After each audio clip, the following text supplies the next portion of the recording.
জাতীয় গৃহায়ন ও গণপূর্ত অধিদপ্তরের বিরুদ্ধে দাতব্য সম্পত্তি দখলের অভিযোগ এনে মানববন্ধন করেছে আইনউদ্দিন হায়দার ও ফয়জুন্নেসা ওয়াকফ স্টেটের কর্মকর্তা-কর্মচারীরা। সকালে রাজধানীর মিরপুর ১২ নম্বর বাস স্ট্যান্ডে তারা এ মানববন্ধন করে। এ সময় ওয়াকফ কর্মকর্তারা জানায়, ফ্যাসিস্ট আওয়ামী দোসরদের সহযোগিতায় আইনউদ্দিন হায়দার ও ফয়জুন্নেসা ওয়াকফের সম্পত্তি গৃহায়ন ও গণপূর্ত বিভাগ দীর্ঘদিন ধরে দখলে নিয়ে হরিলুট করে আসছে।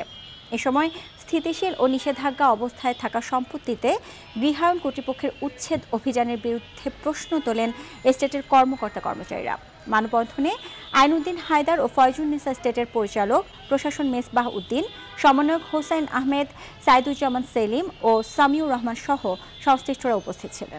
ওয়াকফার সম্পত্তি রক্ষা করা এবং গৃহায়নের কালো থাবা থেকে ওয়াকফার সম্পত্তিকে নিরাপদ রাখা, শুধু গৃহায়নই নয়, আমাদের এই ওয়াকফার সম্পত্তি আপনার পানি উন্নয়ন বোর্ড, বন বিভাগ থেকে শুরু করে বিভিন্ন ডিপার্টমেন্ট এই ওয়াকফার সম্পত্তি নিয়ে হরিলুট করছে।